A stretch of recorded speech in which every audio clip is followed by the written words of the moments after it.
Good morning, grade 9. So, for this week lesson, we're going to discuss another work of William Shakespeare. So, it is one of his greatest and ever popular plays. So, The Merchant of Venice. So, this play talks in Venice and it revolves around Antonio, a merchant, Shylock, a Jew moneylender, and Portia. So let's start by identifying the characters in the story. And first, we have the Shylock, a Jewish moneylender in Venice, and angered by his mistreatment at the hands of Venice Christians, particularly by Antonio. So he is planning to revenge on Antonio. Next, we have Portia, a wealthy heiress from Belmont, and Portia's beauty is matched only by her intelligence. So Portia, beauty and brain. And bound by the clause in her father's will that forces her to marry whichever suitor chooses correctly among three caskets prepared by her father rather. Okay, and next we have Antonio. So the merchant whose love for his friend Byzano prompts him to sign Shylock's contract and almost lose his life. Next, we have Byzano. So he is a gentleman of Venice and a kinsman and dear friend to Antonio. So Byzano's love for wealthy Portia leads him to borrow money from the Shylock with Antonio as his guarantor. Okay. Next, we have Gratiano. So Gratiano, he is a friend of Bassanio's of Bassanio who accompanies him to Belmont. And while Bassanio courts Portia, Gratiano falls in love with and eventually weds with Portia's lady-in-waiting, Nerissa. Okay, so he also falls in love with Nerissa. Next, we have Jessica. So Jessica here, although she is Shylock's daughter, Jessica hates life in her father's house and elopes with a young Christian gentleman named Lorenzo. Next, we have Lorenzo. So Lorenzo, a friend of Bassanio and Antonio, he is in love with the Shylock's daughter, Jessica. And he schemes to help Jessica escape from her father's house, and he eventually elopes with her to Belmont. And we have Nerissa. So here, Nerissa is Portia's lady-in-waiting and confidant. So Nerissa marries Gratiano and escorts Portia on Portia's trip to Venice by disguising herself as her law clerk. Alright, so that is Lorenzo and Nerissa. Now let's proceed to the summary of the story and let's start with Act 1. Alright, so first we have in Venice, so that is the setting of the story, a merchant named Antonio worries that his ships are overdue. So as his colleagues offer comfort, his young friends Bassanio, Gratiano, and Lorenzo arrived. So Bassanio here asked Antonio for a loan so that he can pursue the wealthy Portia who lives in the Belmont. And Antonio cannot afford the loan. Instead, he sends Bassanio to borrow the money on the security of Antonio's expected shipments. Alright?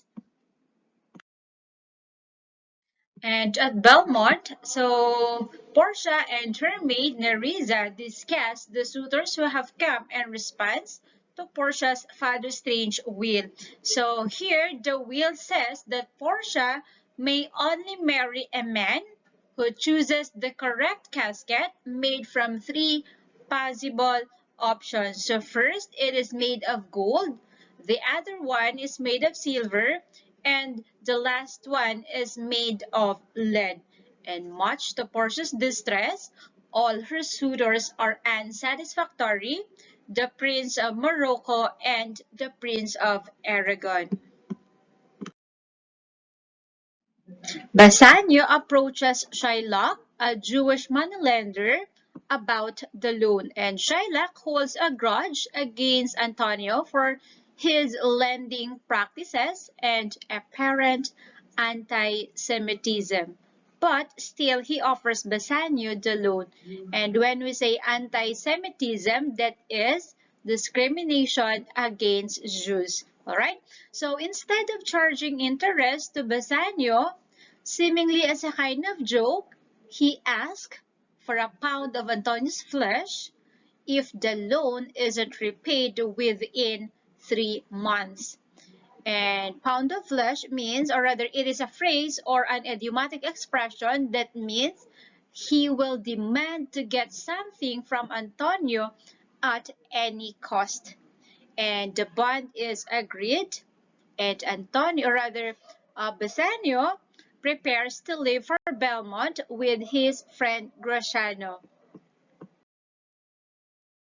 Alright, so let's proceed to act number 2. So that is Lancelot, and the other one is Jessica, the Shylock's daughter. Okay, so meanwhile, one of Shylock's servants, Lancelot, wishes to change masters and persuades Bassanio to employ him.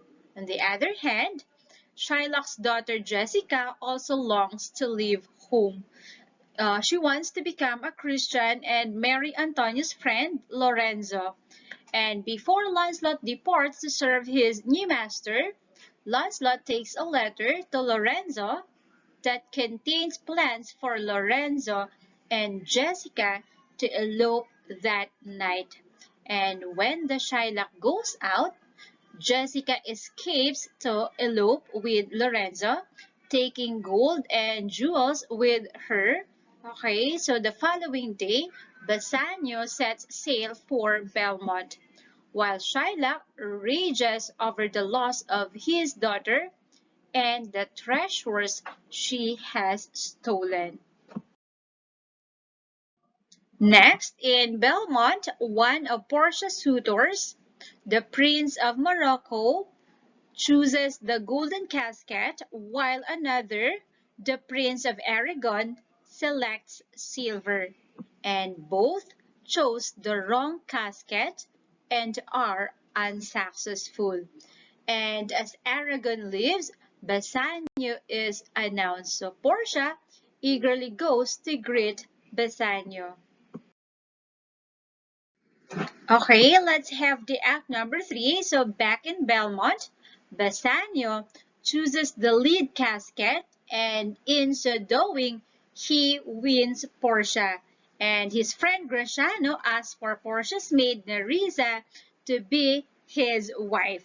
And after a few days, Shylock hears that his daughter Jessica is spending or wasting her stolen wealth in Genoa, and he begins to rail bitterly against Christians. And he reminds Antonio's friends that if the loan is not paid on time, he will insist on the original agreement of 1 pound of flesh. And as Lorenzo and Jessica come to Belmont, news arrives that Antonio's ship have been lost at sea, and he is now bankrupt. And with that, Bassanio and Gratiano leave in haste to help Antonio.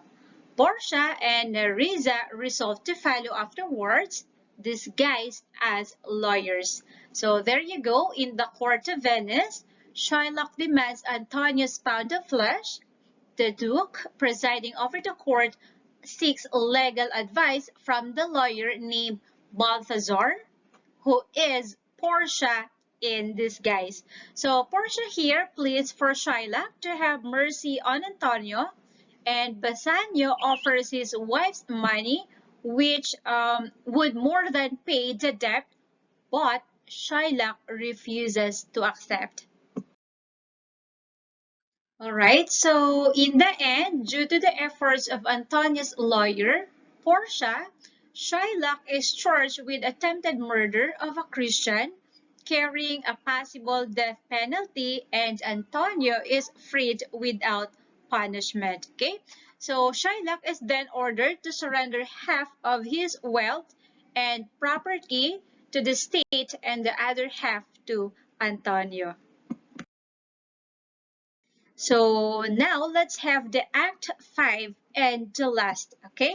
So on this, guys, Portia and Nerissa return home at night to find Lorenzo and Jessica enjoying the tranquility of Belmont. So the play ends with a joyful and playful reunion that contrast the serious themes that dominate much of the play. So Bassanio, Antonio, and Graciano return to Belmont to reunite with Portia and Nerissa, who have just arrived from Venice. And that's the end of the story or the play, The Merchant of Venice. And I hope you enjoyed the story and you learned something from it. So that's all for today, grade 9. Again, this is Teacher Mitch, your English teacher, saying don't stop exploring and keep on learning. So bye everyone. Have a nice day.